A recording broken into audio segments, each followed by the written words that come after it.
kalau boleh tahu nih omsetnya kira-kira berapa? 18 Hara Chicken sama 7 tadi fresh itu.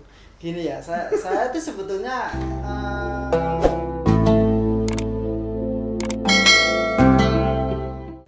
Assalamualaikum warahmatullahi wabarakatuh. Sahabat DHL yang dirahmati Allah Subhanahu wa taala, kembali lagi kita di channel DHL. Nah, kali ini kita kedatangan tamu yang spesial sekali dengan Mas Rafiq. Assalamualaikum Mas. Waalaikumsalam, Mas. Sehat ya? Alhamdulillah. Nah, oke, teman-teman, kita nanti selama beberapa menit ke depan akan ngobrol sama beliau. Siapakah beliau? Nanti kita kenalan dulu. Beliau itu adalah Mas Rafiq. Tadi udah ya Mas Rafiq ya. Ya, nama lengkapnya siapa Mas? Lengkapnya Muhammad Arofik. Oh, Muhammad Arofik. Sama belum lupa, belum tahu namanya siapa? Saya Muhammad Ulinuha. Oh, sama-sama Muhammad lah. Iya, Ulinuha. Ulinuha. Kalau kerennya Ulinuhan. Oh, Ulinuha. Ulinuha itu Kori Jogja terkenal. Iya, Imam Masjid Agungnya Kamal. Jogja. Iya. Semoga doakan. Amin. Ya, beliau ini adalah salah satu pengusaha di Klaten. Teman-teman kalau pernah makan ayam goreng yang merah-merah itu, boleh sebut merek nih? Boleh. Hara Chicken. Beliau adalah ownernya.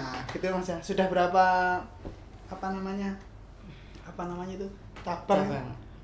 Kalau cabangnya ada, kalau kan kita nggak hanya Hara Chicken. Hara Chicken itu ada Hara Chickennya juga, dia punya adik namanya Fresh minuman. Oh iya, Ya. pernah lihat. Jadi kalau Hara Chicken sekarang ada 18, Fresh ada 7. Oh, 7, 18 tambah 7 banyak ya gitu ya. Ya. 25. Ya itu. Ada lagi selain itu Mas usahanya? Enggak ada. Nggak ada. Masya Allah. Oh iya, tapi itu di Jakarta sekarang juga baru idol sih. Ya usaha lama kita dulu lah. Sampai Jakarta ya? Paling jauh selain Jakarta? Enggak, Jakarta. Oh, Jakarta. Hara Chicken baru di Jakarta. Masya Allah. Kalau nggak salah atau tanya ini, Mamang ini tuh usaha rintisannya Mas Rafiq sendiri atau mohon maaf mungkin diwarisi atau gimana gitu, maksudnya apa dari kecil gitu diopeni dari gede? Ya, memang Hara Chicken itu sebetulnya kita tidak langsung gede, ini juga enggak gitu. Bahkan kita berangkat dari gerobak gitu. Jalan gitu keliling. Iya, ya magro gitu, tapi itu gerobak bukan outlet. Iya. Hanya numpang di emperan toko tetangga lah. Kayak orang penjual gorengan itu ya. Nah, kebetulan saya itu sama temen itu di Jakarta. Kita sudah 10 tahun ngerintis bisnis branding, advertising gitu kan. Kemudian kita juga bikin majalah dan sebagainya gitu kan. Nah, kita udah jalan 10 tahun kok. Istilahnya gini, kalau kita 10 tahun seperti ini terus, nanti 10 tahun yang ke depan ya akan seperti ini. Seperti kita nanti butuh, ya kebutuhan akan semakin nambah gitu kan. Akhirnya kita berpikir ya kita harus bikin bisnis baru yang kira-kira itu punya potensi untuk di scale up. Nah, jadi ya sekarang kecil tapi ada potensi untuk jadi besar gitu ya. Nah, ya akhirnya karena kita nggak ada modal juga gitu loh. Jadi kita nggak bikin langsung satu, nggak ada modal, yang kedua nggak ada pengalaman kuliner, sama sekali nggak ada pengalaman kuliner gitu loh. Maksudnya pecinta kuliner enggak juga sama sekali enggak gitu loh. Kita benar-benar kuliner itu bahkan di luar perkiraan kita gitu loh. Cuman yang paling sederhana ketika itu, nah kalau kita mau bisnis yang baru, kira-kira yang paling memungkinkan apa? Kalau properti pasti butuh modal besar. Betul. Gitu. Kalau apapun lah itu bisa jadi butuh modal besar. Nah, kita cari yang kira-kira itu kita bisa start di skala yang paling kecil gitu. Nah, akhirnya ketemulah ada ide ketika di Jakarta itu banyak tumbuh warung ayam, bukan warung ya, outlet ayam crispy yang kecil tapi outletnya banyak banget. Iya. Gitu. Saya nggak perlu sebut nama mereknya gitu. Itu take away tok itu, nggak ada orang makan di situ, ukurannya cuma paling maksimal gedenya 2 meter gitu. Nah, saya tanya iseng itu, dia hanya di Jakarta sama Bekasi aja punya 700 Masya Allah, cabang. 700 cabang ketika itu. Saya tanya, satu cabang ini rata-rata omset hariannya berapa? Sekian juta. ternyata gede banget gitu loh. Kita nggak pernah berpikir yang namanya yang frisbee dulu kan ya kita agak itulah tahunya KFC, McD gitu lah. Kita nggak pernah nganggap yang model-model kecil seperti itu. Tapi ketika kita iseng-iseng itu saya diajak teman gitu. Saya tanya loh, ternyata bisnis ini kalau kecil tapi kalau kita serius gede juga. 4 dulu dia cerita satu outlet itu 4 juta per hari kali 30 120 juta per bulan. Dia punya 700 tapi wah ternyata bisnisnya gede banget gitu. Nah dari situ saya ingin nyoba seperti itu tapi oke lah di daerah gitu kan. Nah saya nggak tahu gimana cara gorengnya, cara sama sekali nol, alatnya yang kita pakai apa sama sekali nol gitu. Kita harus belajar kemana kan gitu.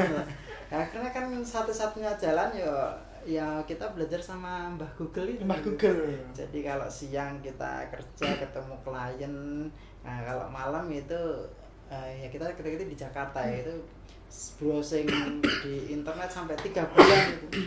Nah akhirnya muncullah ya kita bikin satu outlet Hara Chicken gerobak di Delanggu, benar gerobak. Dan ketika itu modalnya cuma tahun 2016 itu modalnya cuma 15 juta.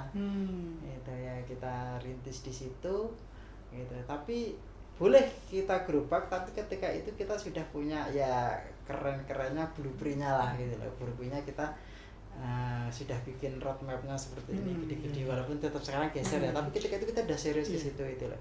Jadi ketika bikin di Langgu itu ya coba-coba akhirnya sukses ya kita akhirnya bikin langsung di Jakarta, bikin di Jogja gitu. Kemudian bikin di beberapa di Klaten gitu. Tapi bener-bener awalnya ya gerobak gitu. Nggak pernah kita men-set outlet yang seperti yang ada di Klaten ini. Tapi yang mohon maaf yang jualan pertama itu apa jenengan sendiri atau enggak? Nah, saya diuntungkan punya saudara-saudara yang istilahnya ya bisa saja kerjasama lah itu. Tak suruh pegang kakak saya gitu. Nah sekarang yang gerobak yang di Delanggu itu sudah naik jadi outlet juga gitu. Berarti yang pertama di daerah Klaten itu Delanggu itu ya? Tidak yang di daerah Klaten, yang pertama kali pertama, itu di Delanggu. Betul pertama itu di Delanggu ya? Delanggu. Gitu. Kalau boleh tahu nih omsetnya kira-kira berapa? 18 Hara Chicken sama 7 tadi fresh itu. Gini ya, saya itu sebetulnya tidak begitu tertarik membicarakan omset, nggak begitu tertarik terus terang gitu loh. Karena kalau kita ngomongin omset sebetulnya apalagi sekarang itu separuh outlet kita itu kita kerjasama dengan orang dengan model syirkah itu. Jadi saya ngomong omsetnya sekian M gitu tapi kan sebenarnya bukan punya saya kan gitu. Itu baru omset, belum tentu untung juga kan gitu. Iya omset. Tapi yang paling justru yang paling penting dari kita adalah ketika kita buka outlet ya ternyata kita mempekerjakan teman-teman. Jadi saya selalu ya kalau nggak tertarik dengan ngomongin omset, saya tertarik berapa sih karyawannya. Berapa sekarang karyawannya berapa? Sekarang itu total dengan fresh itu mungkin sekitar saya agak angka pastinya kurang tapi sekitar 130-an. 130 ya. Jadi ketika saya baru nggak semangat gitu lihat wah ini ada 130 orang bahkan 130 keluarga yang bersama-sama saya di dalam istilahnya mencari rezeki ya itu kadang bikin semangat. Omset kayaknya kita juga nggak pegang duitnya gitu. Kalau ngomong omset itu. Iya, itu ya lebih itu ya jadi bermanfaat buat orang lain itu Mas. Masya Allah luar biasa sekali. Nah kalau sekarang kan lagi di masa-masa pandemi ya corona. Nah itu kalau sekarang kondisinya gimana Mas? Atau ada penurunan atau justru malah naik? Atau kalau nggak salah kemarin aku melihat di status WA teman-teman tuh ada yang ini apa namanya frozen ya. itu apa cara lain gitu kan? Ya terus terang ini COVID ini berimbas sekali itu. Hara juga sangat kena gitu loh. Karena tidak kan kalau dipikir Hara itu kan juga makanan semua orang butuh, tapi ternyata tetap keimbas itu. Kita rata-rata omset paling tinggal 30-40% dari 100% cuma tinggal itu. Ada yang bahkan tinggal ya 20% ada gitu itu. Tapi yang masih menjadi concern kita adalah biasa diingatkan gitu. Dalam kondisi seperti ini memang saatnya kita bersedekah kan gitu. Nah, tapi bagi kamu, bagi kamu yang punya karyawan, sedekah yang terbaik itu ya tidak mem-PHK. Oh gitu ya. Nah, itu yang benar-benar jadi melecut kita untuk kerja keras. Gimana caranya kita tidak mem-PHK. Nah, Karena akhirnya tadi 130 keluarga. 130 itu kan kita benar-benar alhamdulillah sampai sekarang kita belum mem-PHK. Ada sih yang kerjanya selang-seling tapi kita belum merumahkan secara keseluruhan lah. Paling tidak secara gaji ya kita ya itu tadi lah, kita mantap dulu lah, mangan tabungan dulu lah. Mangan tabungan. Jadi selama kita masih punya tabungan, insya Allah kita berkomitmen untuk gaji karyawan. Gitu. Karena ya itulah bentuk sedekah, bisa jadi sedekah terbaik lah yang kita berikan. Nah, makanya kita harus kerja keras. Salah satunya kita bikin produk frozen. Nah, produk frozen itu ya bukannya kita latah ya, gitu. Tapi memang benar-benar itu kita konsep bener, bikin produk yang itu masih kompetensi kita sebagai ayam crispy geprek gitu, tapi itu frozen gitu.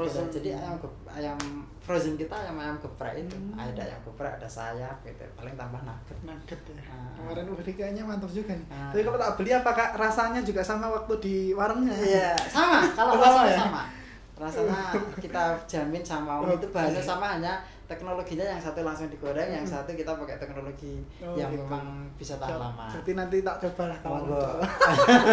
dicoba teman-teman dicoba. Oke.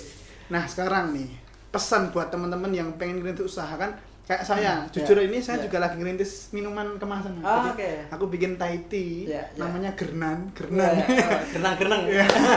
Gernan segertenan. Oh, gerenang lah. Nah itu apa namanya tak bikin sendiri, resepnya juga sama Google, YouTube, terus tak kemasin, tak jual 5.000-an. Awal-awalnya lumayan. Kita bikin 10 apa kejual 8, 9, tapi 2-3 hari ini nggak ada sama sekali yang pesan. Akhirnya dewe ya. Mungkin pesen lah, maksudnya tips atau apalah gitu yang singkat aja gitu Mas. Apa ya? Jadi gini, apa namanya? Kalau dulu itu waktu saya yang masih muda itu yang namanya pengusaha itu kayak jadi kelas berapa lah, kalau orang ya pengennya kerja di kantor BUMN, dosen gitu ya. Ibu-ibu cari mantu anak aja kan keren gitu. Di sini Kalau- mana dosen Ya, padahal sekarang kan enggak. enggak. Sekarang itu hampir semua itu punya keinginan untuk jadi pengusaha. Saya punya beberapa ponakan yang kuliah itu bahkan saya nggak mau kerja gitu. Pokoknya saya pengen punya usaha itu. Jadi itu mayoritas sekarang seperti itu gitu loh. Di satu sisi itu positif gitu ya. Cuman ada satu hal yang lupa bahwa pengusaha itu butuh mental. Mental itu menurut saya mental paling penting gitu. Jadi pengusaha itu bukan gagah-gagahan loh gitu loh. Pengusaha itu bukan saya punya free of time lah, saya punya kebebasan waktu. Saya kalau kerja, saya punya bos disuruh-suruh, saya harus masuk jam sekian, pulang jam sekian. Kalau saya pengusaha kan saya bisa bebas. Padahal enggak juga ternyata. Kalau yang namanya justru ketika kita mendeklarasikan saya ingin jadi pengusaha, disitulah kita benar-benar terikat gitu loh, terikat dengan komitmen kita, dengan passion kita gitu loh. Ya, saya sering mengatakan yang namanya pengusaha itu melek bangun tidur sampai tidur lagi, itu yang dipikirin usaha kita. Berarti malah justru 24 jam Justru waktunya.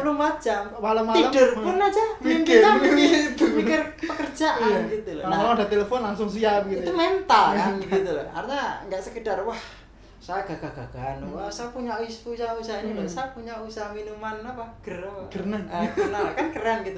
Nggak keren gitu. Pengusaha itu nggak keren gitu loh. Pengusaha itu bener-bener persoalan mental. Nah, teman-teman adik-adik yang mau masuk jadi pengusaha, kuatkan mental itu dulu, mental persistensinya, determinasinya, kerja kerasnya. Ketika kita ingin jadi pengusaha itu benar-benar ya saya harus kerja keras, saya nggak bisa leha-leha gitu loh. Bahkan saya bisa jadi akan jadi kayak pesuruh untuk siapapun itu. Termasuk saya menempatkan sebagai pesuruh bagi karyawan-karyawan saya. Sampai seperti Justru itu. seperti Justru itu ya? bukan kayak bosi kan Iya. gitu. Nah, kadang-kadang gitu. Wah, keren. Keras. Nyuruh-nyuruh, saya pengusaha kan gitu. Padahal enggak gitu loh. Nah, itu. Terus yang kedua, menurut saya adalah kalau kita mau jadi ya pengusaha itu, mari kita tetapkan apa ya? Tetapkan visi atau tujuan itu enggak sekedar materi lah. Itu penting. Ya, karena banyak anak-anak muda sekarang itu saya pengen usaha biar misalnya bisa beli Pajero, misalnya. Nah, akhirnya apa? Akhirnya ya tujuannya sampai segitu gitu loh. Bahkan termasuk ketika kita berusaha pun hanya masalah materi dan keuntungan yang dicari. Banyak bahkan apa namanya pengusaha-pengusaha besar itu justru kalau kita belajar mereka itu tumbuh jadi pengusaha besar bukan karena yang dikejar keuntungan, yang dikejar bukan masalah materi, tapi ada belief yang jauh lebih dari situ. Misalnya biar apa saya bermanfaat untuk orang lain, ketika saya punya usaha ada sekian orang yang terbantukan secara mencari nafkah, gitu loh. Nah itu perlu ditumbuhkan gitu loh.